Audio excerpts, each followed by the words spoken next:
धर्म प्रेमी बंधुओं, आप सभी को जय जिनेंद्र। मेरे इस चैनल में आपका स्वागत है। मेरे इस चैनल में ज्ञान आराणव ग्रंथ का स्वाध्याय चल रहा है। आप सभी से अनुरोध है, आप चैनल को लाइक करें, सब्सक्राइब करें, शेयर करें। सर्वप्रथम मंगलाचरण करते हैं। नमः श्री वर्धमानाय निर्धूत कललात्मने सालूकानां त्रिलोकानां यद्विद्या दर्पणायते। यह ग्रंथ आचार्य श्री सुखचंद स्वामी ने लिखा और इसकी टीकाकार 105 छुल्लक श्री सहजानंद वर्णी जी। श्लोक नंबर 75। वहाँ निवेशते सीतार्थ जीवितार्थ पिविद्विषम् विशेषे अपि चेय सौख्यम् अन्वेषयति मुग्धधि। जो मूढ़ बुद्धि प्राणी विषयों में सुख को खोजता है, उन्हें सुखवत समझता है, वह मानो शीतलता को प्राप्त करने के लिए बड़ी इच्छा से अग्नि के भीतर प्रविष्ट होता है, अथवा जीने की अभिलाषा में से विष को पीता है। विषयों में सुख अन्वेषण की मुग्धता। जो मूर्ख, जो व्यामोही मनुष्य पुरुष पंचेंद्रिय के विषयों में सेवन को सुख तलाशते हैं, ऐसा काम करते रहे हैं जिससे कि कोई अपने में ठंड लाने के लिए, कोई शीतलता लाने के लिए आग में कूद जाए। चाहे जो उसकी यह थी कि मेरा संताप बुझे, मुझे शीतलता आवे, लेकिन प्रयत्न किया आग में कूदने का, तो ऐसे पुरुष को आप मूढ़ ही तो कहेंगे। ऐसे ही लोग चाहते हैं तो कि मुझे अंदर आनंद मिले, और उस आनंद की आशा से पंचेंद्रियों के विषयों की दाह में कूद जाते हैं। तो फल इसका क्या होता है? संताप। अब भी संताप, आगे भी संताप, और जन्म मरण की परंपरा की वृद्धि। और जैसे कोई पुरुष बहुत काल जीने की इच्छा से विष को पी लेता है, तो यह उसकी कितनी उल्टी चाल है। ऐसे ही सुख पाने के लिए जो पंचेंद्रिय के विषयों का सेवन करते हैं, विषय विष का पान करते हैं, तो वह भी उतनी ही मूढ़ता करते हैं। त्याग बुद्धि की में सुख की संभावना। हे आत्मन, विपरीत बुद्धि करने से सुख ना मिलेगा, किंतु सुख के बजाय दुख ही मिलेगा। एक आदत ऐसी बनाओ, प्रकृति ऐसी बनाओ कि विरक्ति की ओर झुकी हुई दृष्टि रहे और परिग्रहों की ओर से ममता के परिणाम ना रहे। कुछ अपनी आदत बनाओ इन परिग्रहों को त्याग की, और यह आदत रोज रोज बने। धन वैभव जोड़ते जाएं, और किसी समय 20-25 हज़ार दान में लगा दिया। अरे, इसकी अपेक्षा तो रोज रोज कुछ ना कुछ दान करते रहो, तो रोज की उदारता का पुण्य बंद होता है और शांति की प्राप्ति होती है।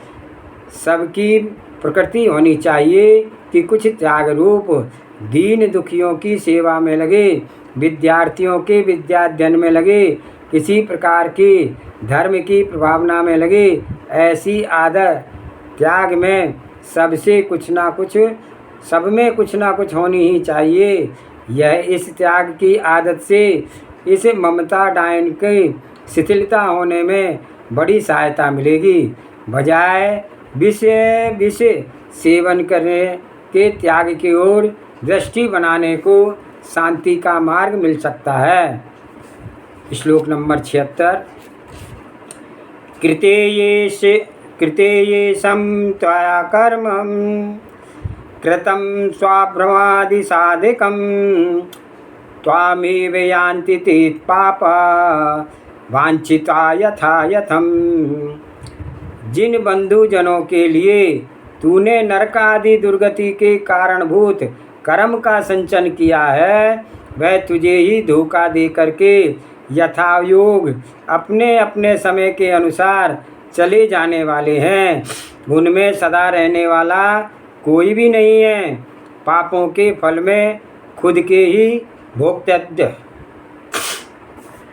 हे आत्मन, जिन प्राणियों के लिए तू नरकादि दुखों को देने में समर्थ पाप कर्मों को करता है, सो वे पापी लोग जिनके लिए तूने पाप किया, वे सभी धोखा दे करके अपनी अपनी गति को जाएंगे। उनके लिए तो तूने पाप कर्म किया, उसका फल तो केवल तुझे ही अकेला भोगना पड़ेगा। नरकों में जो विवेकी नारकी होता है, अवधि ज्ञान के बल से पूर्व भव की बातों को भी जान जाते हैं, तो वहाँ भी इन भावनाओं को भाते हैं। बिना क्रम बिना नाम के अपने सच्चे हृदय से मैंने जिन कुटुंबियों के लिए अनेक पाप कार्य किए, वे कुटुंबीजन यहाँ एक भी मेरे साथी नहीं रहे। इन पाप कर्मों का फल यहाँ अकेले ही भोगना पड़ रहा है। वस्तु है सब एक और दूसरे हैं, न्यारे न्यारी, किंतु अपने स्वरूप में तन में हैं। जो जीव अपने इस यथार्थ स्वरूप की श्रद्धा नहीं रखते हैं, वे बाहरी पदार्थों की परिणति में नाना कल्पनाएं बनाते हैं और दुखी होते रहते हैं। अपनी बात संभाल का अनुरोध। हे आत्मन, अपने आप को संभाल, कोई खोटा आचरण बने उसकी सावधानी रख, यही उत्कृष्ट विभूति है। देखिए, यह एक नीति बहुत प्रसिद्ध है कि तेरा धन वैभव यदि गुम गया, मिट गया, तो समझ के तेरा कुछ भी नहीं गया। यदि शरीर निर्मल हो गया, अति राग रोग से ग्रस्त हो गया, एकदम शक्तिहीन हो गया, तो समझना कि तेरा कुछ गया है। और यदि तेरा पापों से भरा दिल बना, तो समझ लेना कि तेरा सब कुछ चला गया। हे आत्मन, तू सर्व परिस्थितियों में केवल अकेला ही अपना जिम्मेदार है। ये सब मायाचारी रंग है जो देखने में सुहावने लगते हैं, भीतर में मोहवश बड़े रमणीक लगते हैं, पर हैं सब मुझे अत्यंत भिन्न। जितने भी अन्य पदार्थ हैं वे अन्यत्र भिन्न हैं। कर्तव्य तो अपनी इस परिस्थिति के अनुकूल करें, लेकिन इस समझ में कभी बेहोश मत बने कि मेरा तो केवल मैं ही आत्माराम हूँ। जिस प्रकार की भावना बनाऊँगा, जैसी मैं परिस्थिति बनाऊँगा, वैसे मैं अपने आप को आनंद धाम में अथवा नित्कृष्ट धाम में ले जा सकता हूँ। अन्य के द्वारा सहायता की संभावना असंभावना, मेरा सर्वत्र मैं ही हूँ, मेरा विषय मेरे पर ही निर्भर है, ऐसा जान करके सम्यक दर्शन, सम्यक ज्ञान और सम्यक चारित्र की भावना से अपने आप को पवित्र बनाएं, मोक्ष मार्ग में के पथिक बने। इन माया रूपी परिजन इष्ट मित्र आदि के लिए, अथवा उनमें अपना मन बहलाने के लिए, अथवा उनमें भोग संपदा के लिए तू तृष्णा मत बना। अब उनकी आशा और उनमें आसक्ति मत कर।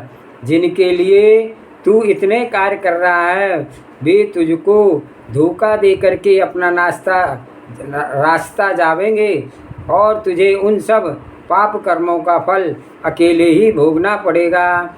अपने परिणाम से कर्म का संचय और भोक्तृत्व। एक जगह एक सेठ जी ने प्रश्न किया था कि हम अन्यथा करके असत्य व्यवहार करेंगे, अन्य लोगों को धोखा देकर अपना द्रव्य कमाते हैं, तो उस द्रव्य को जो लोग खाते हैं, उन जिन के काम वह धन आता है, अर्थात परिवार के सभी लोगों को उन सबका पाप बढ़ जाता होगा ना। इस पर उत्तर बहुत सीधा है। उत्तर दिया गया कि अन्याय को, धोखेबाजी को कुटुंबीजन यदि जानते हों कि इस प्रकार की कमाई का उसका उपयोग करते हों, तो उन्हें पाप लगेगा, मगर वह पाप बढ़कर ना लगेगा, तुम्हारा तो तुम पर पूरा ही पाप लगेगा। वे कुटुंबीजन यदि जानबूझकर उसे भोग रहे हैं, प्रोत्साहन दे रहे हैं, तो वे अपना पाप और अलग बांधेंगे। कदाचित किसी कुटुंबी को इसी बात की बिल्कुल भी पता ना चले कि यह धन धोखा दे करके कमाया गया है, अन्याय करके उपार्जित किया गया है, और वे इस धन का भोग रहे हैं, तो उन्हें उसका पाप ना लगेगा। खैर, उससे यह शिक्षा लेनी चाहिए कि हम जो कुछ करते हैं, उस करने के जिम्मेदार हम खुद ही हैं। ऐसा निर्णय रखते हुए अपना कदम बढ़ाएं। श्लोक नंबर 77। अनेन निःशरीरेण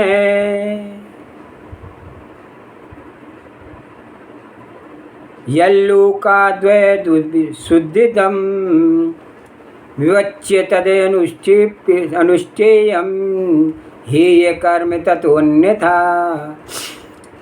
कि इस मनुष्य शरीर को पाकर जो कार्य दोनों लोकों में शुद्धि को देने वाला हो, उसे ही विचारपूर्वक करना चाहिए, और उससे विपरीत दोनों लोकों में कष्टदायक कार्य को छोड़ देना चाहिए। पावन कर्म की अनुष्ठेयता। इस प्राणी को चाहिए कि इस मनुष्य देह से ऐसा काम करे जो इस लोक में और परलोक में शुद्धता प्रदान करे और शांति प्रदान करे।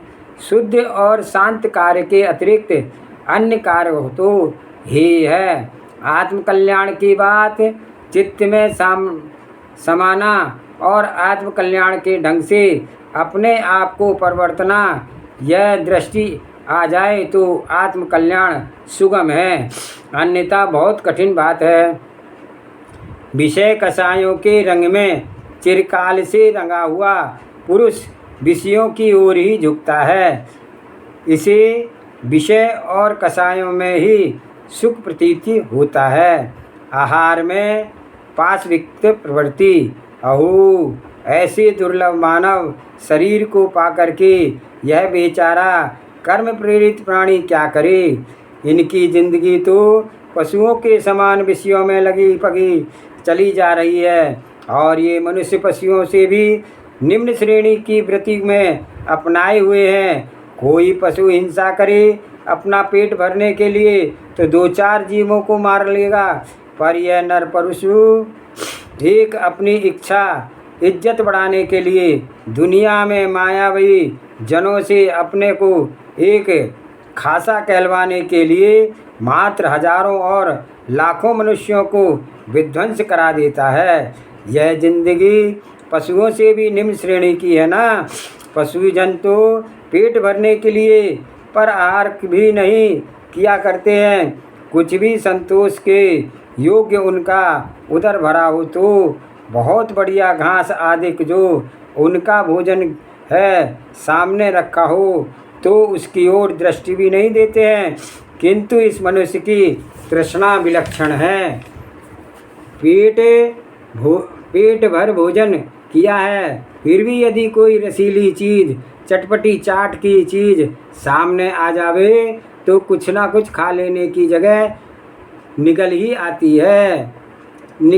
आती है। पशु पक्षी प्राय रात्रि को नहीं खाते, कोई बिरला ही अत्यंत भूखा हो तो वह खा लेता है। इसमें पता नहीं पर देखा नहीं गया। किंतु इस मनुष्य की ना रात ना दिन, जब चाहे जैसा चाहे भोजन बना हुआ हो उसे खा लेता है। भय व मैथुन से पाशविक वृत्ति। पशु पक्षी भय तभी मानते हैं जब उन पर कोई डंडा उठा करके आए, लेकिन यह मनुष्य गद्दे तकिए पर बैठा है, भले शीतल कमरे में है, कई नौकर चाकर हैं, पर सब कुछ ठाट बाट है, लेकिन ऐसी जगह बैठा हुआ भी इतना भयशील है कि उसका चित्त ठिकाने पर नहीं है। क्या क्या कल्पनाएं करता है, क्या क्या शंकाएं बनाता है, उनको विशेष क्या खोलना, सबको कुछ ना कुछ कल्पनाओं के बारे में परिचय है। ये पशु तो किसी नियत काल में मैथुन वृत्ति में प्रवृत्त होते हैं, किंतु मनुष्य के लिए कोई काल नियत नहीं है क्या? ऐसी बात एक बात नहीं, मुकाबला करके देख लो तो यह धर्महीन मनुष्य पशुओं से भी अधिक निम्न श्रेणी का पशु है। दुर्लभ नरदेह को व्यर्थ न गंवाने का अनुरोध। ऐसे दुर्लभ मनुष्य शरीर को पाकर के प्राणी तूने व्यर्थ खो दिया। कितना अमूल्य हीरा रतन पाकर के कौवे को उड़ाने के लिए फेंक दिया, यह समुद्र में गिर जाता है। ऐसे ही इस मनुष्य शरीर रत्न को एक रौद्र ध्यान के लिए, एक विषय भक्षण के लिए, आनंद के लिए तूने यूं ही गंवा दिया। अब तू ऐसा ही कार्य कर जो इस लोक में भी शुद्ध शांति प्रदान करे और परलोक में भी शुद्ध शांति प्रदान कर दे। श्लोक नंबर 78। वर्धयन्ति स्वघाताय ते नूनं विषपादपं नरित्वापि न कुर्वन्ति ये विषयाचात्मनो हितं। जो प्राणी मनुष्य पर्याय को पाकर भी विवेकपूर्व अपना हित नहीं करते हैं, वे निश्चय ही अपने घात के लिए विष वृक्ष को बढ़ाते हैं। अभिप्राय यह है कि आत्मा का हित करने वालों जो संयम एवं तप आदि हैं, वे चूँकि इस दुर्लभ मनुष्य पर्याय में ही सिद्ध किए जाते हैं, अतएव जो इन मनुष्य पर्याय में को पाकर भी आत्महित नहीं करते हैं, वे अपना अतिशय अहित करते हैं। स्वघात प्रवृत्ति। जो मनुष्य इस देह को पाकर भी भेद विज्ञान नहीं करते हैं, विवेक विचार नहीं करते हैं, आत्मा का हित नहीं करते हैं, वे पुरुष अपने ही घात के लिए विष वृक्ष बढ़ाते हैं। पाप कार्य सब विष वृक्ष की तरह है। जैसे वृक्ष का फल प्राणियों को मारने वाला होता है, उसी प्रकार इस पाप कार्य का फल जीव का, प्राणियों का हनन करने वाला होता है। विविध देहों में भटका कर संसार के कलेशों को देने के कारण होता है। जब बुरे दिन आते हैं तो अपना ही वैभव अपने घात के लिए होता है। उदय प्रतिकूल हो जाते हैं, वही वैभव प्राणनाश का कारण बन जाता है। कोई लोग तो डाकुओं के द्वारा सताए जाते हैं और घात किए जाते हैं। कितने ही रागी जन अपनी ही कल्पनाओं के से गुजरते हैं। वह प्रतिकूल समय होता है तो वह प्राप्त समागम भी इस जीव के घात का कारण बनता है। पाप वितरित होने का शिक्षण। समस्त पाप कार्य विष वृक्ष के समान हैं, उसके ही फल में ये अनेक उपद्रव भोगने पड़ते हैं। क्या विश्लेषण किया जाए? पाप किया और उसका फल तुरंत भोगना पड़ता है। कोई जाने अथवा ना जाने पाप कार्य के समय तो क्षोभ होता है, कायरता जगती है, कल्पनाएं बढ़ती हैं। उन खोटी वृत्तियों में तो तुरंत ही संक्लेश सहना पड़ता है। पाप का फल इस जीव को तुरंत मिल जाता है। फिर जो कर्म बांधा पाप का और उसके उदय में कालांतर में भी फल मिलता है, वह तो उसका एक प्रकार की वृद्धि रूप समझिए, अर्थात ब्याज समझिए। परंतु भी दुख हो और भविष्य काल में भी तुरंत भी दुख हो और भविष्य काल में भी दुखी होना पड़ता है। अतएव कल्याण के इच्छुक पुरुष, तू अपना घात अपनी प्रवृत्ति से मत कर, एक शुद्ध निजी स्वरूप की दृष्टि कर ले। तेरा मात्र तू ही है, तू आकिंचन है, तेरा स्वरूप प्रभु स्वरूप की तरह की सामर्थ्य प्रकट होगी और उन कष्टों के समय निज स्वरूप में दृष्टि को विचलिता ना होगी तो तुझे मोक्ष मार्ग मिलेगा, अतएव आनंद होगा। लेकिन काल में ही, निकट काल में ही समस्त संकटों से छुटकारा पालेगा। तू अपने ही घात के लिए विष वृक्ष की वृद्धि ना कर, भेद विज्ञान करके अपने स्वरूप का लक्ष्य में लेकर के अपने को हित किए जा। श्लोक नंबर 79। यद्यदेशान्तरुद्येत्य वसन्ति विहगानगे तथा जन्मांतरा मूढ़ान् प्राणिने कुलपादिपे। जिस प्रकार अनेक पक्षी भिन्न भिन्न देशों से आकर के रात्रि में किसी एक वृक्ष के ऊपर निवास करते हैं, उसी प्रकार हे मूर्ख अन्य अन्य भव के आकर के ये संसारी प्राणी भी किसी एक कुटुंब में वृक्ष रूप में निवास करते हैं। पक्षियों की तरह अल्पत्य काल तक एकत्र निवास। अनित्य भावना के इस प्रकरण में प्राप्त समागमों की अनित्यता बताई जा रही है। जैसे अन्य देशों से आकर के पक्षीजन एक पेड़ पर बैठ जाते हैं, उसी प्रकार जन्म जन्मांतरों से आकर के ये प्राणी एक इस वंश वृक्ष में इकट्ठे हो जाते हैं। हे मूढ़, थोड़ी देर के लिए एक जगह इकट्ठे हुए इन परजीवों में तू आसक्ति करता है और इन्हें अपना मान लेता है, ये सब मेरे हैं। इस मोह वृद्धि से तू अनेक वियोग काल में अत्यंत दुखी होता है, कष्ट भोगता है। जैसे ये पक्षी अपने ही आराम के लिए अपने ही आप एक पेड़ पर इकट्ठे हो जाते हैं और जैसे ही सवेरा होता है तो अपना आहार की खोज करने के लिए ये उस वृक्ष को छोड़ करके अपने इष्ट देशों को चले जाते हैं। और ऐसे ही यह संसार के प्राणी, जैसे जिसने वांछा का निदान बांधा है, पुण्य पाप किया है, उस कर्म के अनुसार आ करके एक कुल के ग्रह में इकट्ठे हो जाते हैं और फिर आयु का क्षय होने पर अपनी अपनी बंधी हुई आयु के अनुसार उस गति में चले जाते हैं। इनके आने जाने वाले प्राणियों में यह प्राणी तू मोही को प्राप्त मत हो, यथार्थ बात को समझ। पशु पक्षी भी अलभ्य मानवीय मोहवृत्ति, ये पक्षीजन तो भी चुपचाप आते हैं, पेड़ पर बैठ जाते हैं। उन्हें किसी पक्षी से, किसी प्राणी से विशेष राग नहीं है। सभी किसी पक्षी के पास बैठा है तो थोड़ी देर के लिए उड़ करके किसी पक्षी के निकट बैठ गया, फिर किसी डाली पर बैठ जाता है तो फिर थोड़ी देर के बाद किसी डाली पर बैठ गया।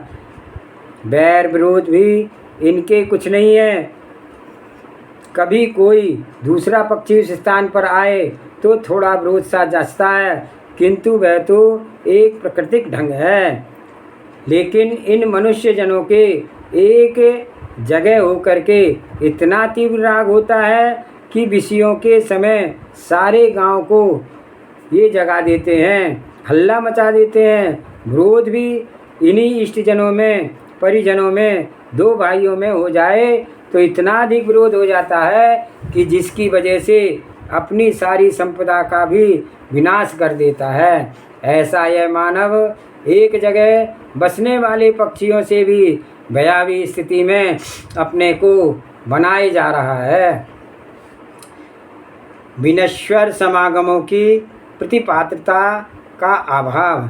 भैया, इन समागमों में प्रीति मत कर, ये थोड़ी देर के लिए मिले हैं। जैसे मुसाफिर को सामने से आता हुआ कोई मुसाफिर मिल जाए तो वह रास्ते में कितनी देर ठहर जाते हैं, थोड़े आराम राम हो गई, अधिक बात क्या हुई, थोड़ी थोड़ी सुलगा ली, थोड़ी बीड़ी सुलगा ली, चलते बने। जैसे इन मुसाफिरों का किसी चौराहे पर अथवा रास्ते में मिलना अति अल्प समय का है, परंतु तुरंत ही बिछुड़ जाते हैं, ऐसे ही ये संसार के सभी प्राणी एक जगह कभी थोड़े से मिल गए तो अल्पकाल में ही बाद बिछुड़ जाते हैं। इन समागमों में राग मत करो, अपने स्वरूप से संभालो और इससे शांति का मार्ग मिलेगा। जावानी के ज्ञान से सूझे लोकालोक, सो वाणी मस्तक नमो सदा देते हूँ दो। हे जिनवाणी भारती तोय जपो दिन रैन, जो तेरी शरण आ गए सो पावे सुख चैन। देव भजो अरिहंत को गुरु सेवा निर्रंत, दया धर्म पालो सदा यही मोक्ष का पंथ। 9 बार नमोकार मंत्र।